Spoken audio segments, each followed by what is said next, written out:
No good fisherman plans to end up in the water. Wearing the new GPS-enabled PFD means you can be found and found alive the day things don't go to plan. Live to tell the tale. Always wear your life jacket. Supported by Board Ishkiwara.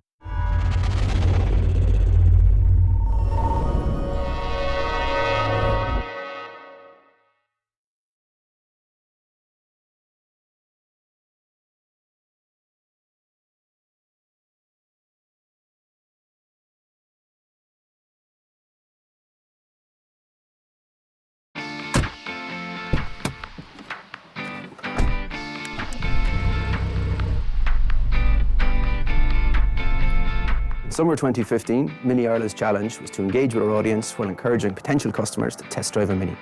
We took inspiration from a group of lads who set off from Curry's and took a seriously cool road trip around Ireland. So we reckoned it was time to bring the Mini to the masses. And that's when we launched the Mini Round Ireland Relay.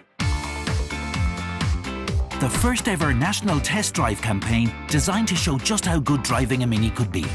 We wanted an interesting way of showcasing the full Mini range and how each Mini retailer around the country could be the starting point for a seriously fun Mini adventure.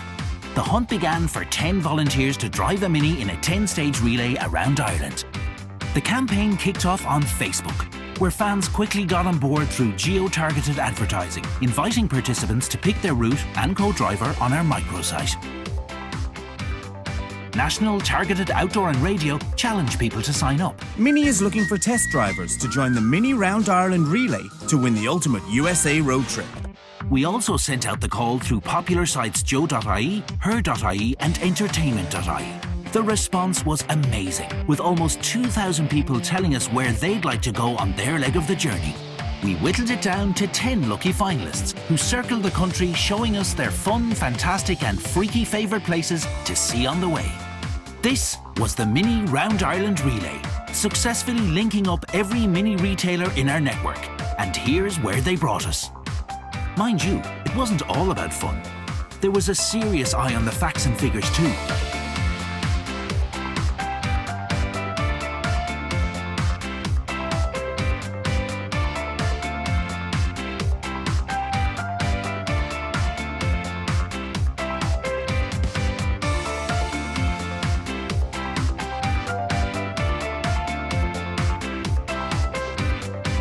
In the end, one lucky finalist had another Mini road trip to look forward to, along Pacific Coast Highway, California.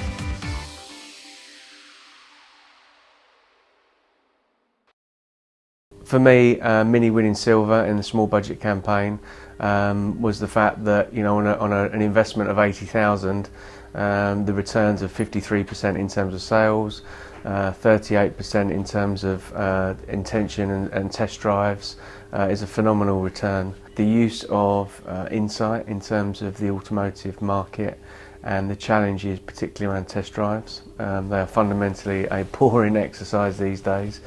And I think coupled with the fact that today's consumers are a lot more socially active, they needed to engage a lot more with that audience and come up with something quite special on a small budget, which I think is one of the biggest challenges in marketing these days. That was the one thing that struck me in this case, the simplicity of the idea and the power of the idea, implemented brilliantly, very socially engaging, and the results were phenomenal.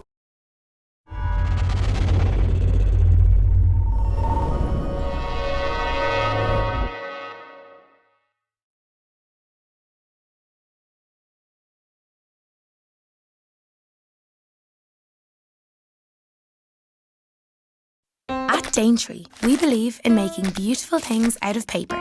So when paper was used to print some pretty ugly lies in the run-up to the marriage equality referendum, we wanted to do something about it.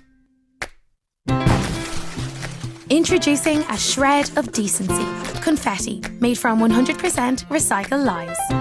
We want to collect any negative and dishonest flyers, leaflets and online literature and recycle them into something positive, with all proceeds going to Yes Equality. Whenever ugly lies are printed, we'll make beautiful confetti. When we make beautiful confetti, we raise money for Yes Equality. And if we raise enough money for Yes Equality, hopefully lots of lovely couples will finally be able to get married. Go to shredofdecency.ie or else call into our little paper shop at 61 Camden Street and join us in celebrating marriage equality for all.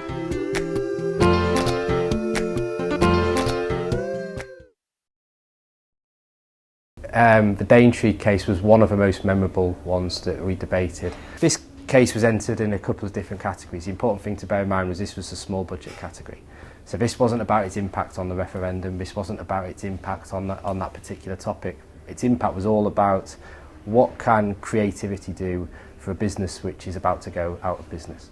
And on a very modest budget, they were able to attach themselves to an issue which they knew was going to be provocative and knew was going to get people talking, but that also meant that lots of other brands were going to be involved in that issue as well. And here there was just a fantastic piece of creativity which managed to put Daintree at the very front of that debate in terms of the brands that were getting involved. And that's why they were able to generate such huge amounts of coverage off the back of their idea. And ultimately, that's why in the small budget category it stood out as just a fantastic example of creativity.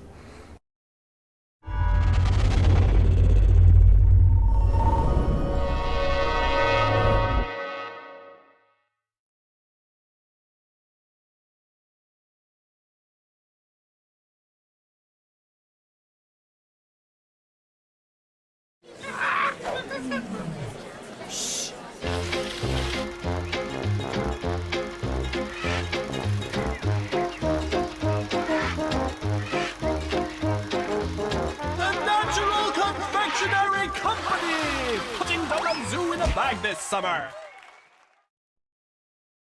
A media company was rolling up their sleeves and actually turning a sponsorship model on its head.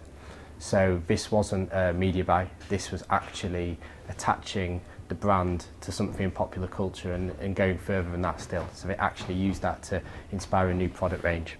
And I think when you put that in the context of a brand which is up against the might of Haribo and the discounting that we've been seeing with their brand, and a brand which had recently severed its ties with a local creative agency, this was just a fantastic example of how media thinking could be used to instill a real local flavour, but also excitement around the brand. You're not going to generate 1.7 million euros of PR off the back of a sponsorship, but when you actually take that sponsorship and that property and you build it into the product itself, that's when it starts to get really exciting, and that's why they were able to generate as strong an ROI as we saw in this case.